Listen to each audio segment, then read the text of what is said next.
I would like to give you kitchen tips. அதாவது நிறைய பேர் வீட்டில் வந்துட்டு அவன் இருக்கும். நிறைய பேர் வீட்டில் இல்லை, சில பேர் வீட்டில், எங்கள் வீட்லேயும் இல்லை அவன் எல்லாம் நான் இங்கே வைக்கல, வேணால் வாங்கிக்கலாம். பட் எனக்கு தான் சௌரியம். இட்லி பானை இருக்குல்ல, இட்லி பானையில் வந்துட்டு இந்த மாதிரி நம்ம தட்டில் போட்டு வச்சுக்கலாம். தட்டில் ஏதாவது சூடு பண்ணணுன்னா இந்த மாதிரி கொஞ்சம் குழிவு இருக்கணும், இந்த மாதிரி பண்ணி வச்சுக்கலாம். இதில் வந்து இந்த மாதிரி கிண்ணங்கள் எதுனாலும் நம்ம வந்து என்ன பண்ணலாம் அப்படின்னா, இதில் வந்துட்டு இப்படி வச்சு கூட நம்ம சூடு பண்ணிக்கலாம். எதாவது வேணுன்னா இதில் இப்படி வச்சு சூடு பண்ணிக்கலாம். அதே மாதிரி கொஞ்சம் ஃப்ளாட்டு பவுலு இந்த மாதிரி இருந்துச்சுன்னா இப்படி வச்சு ஏதாவது இந்த கூட்டு, கொஞ்சோண்டு கெட்டி குழம்பு அந்த மாதிரி இது சம்டைம்ஸ் சாப்பாடு கூட வச்சுக்கலாம். சாப்பாடு ஆக்சுவலாக வந்துட்டு நான் சொன்னேன் இல்லையா உங்களுக்கு, இந்த மாதிரி இதில் கூட கொஞ்சம் சாப்பாடு, இந்த அளவு சாப்பாடுலாம் கூமாச்சு அப்படியே மலை மாதிரி கொடுப்பாங்க. அப்படிலாம் ஒரு அளவாக அங்கங்கே ஸ்பூனில் ஹோல் பண்ணி வச்சிட்டிங்கன்னா அது உள்ள ஆவி வரப்போ நல்லா சூடாயிடும்.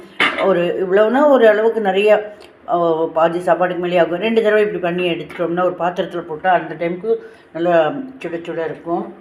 அடுத்தது வந்துட்டு நான் இது உங்களுக்கு காமிச்சிட்டேன் இல்லையா, இது வந்து நார்மலாக நான் சொன்னேன் இல்லையா, இந்த மாதிரி அந்தந்த இது வந்து ஜஸ்ட் இந்த குழிகள்கிட்டே இப்படியே வச்சுருந்தால் கூட அது வந்து ரொம்ப யூஸ்ஃபுல்லாக இருக்கும்.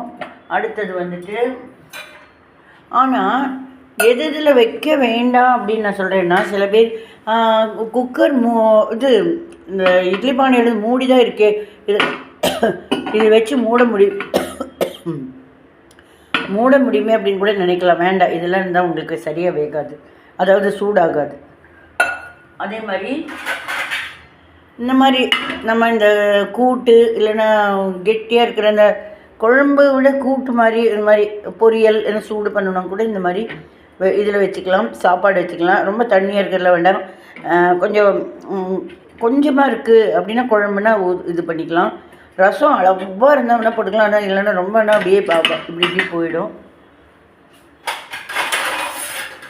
ஆக்சுவலாக வந்துட்டு இந்த மாதிரி எதில் வேண்டான்னா கெட்டியான சாப்பாடு வைக்கணும், குழம்புலாம் சூடு உடனே பண்ண முடியாது. அவனும் இல்லை. ஒரு நிமிஷம்.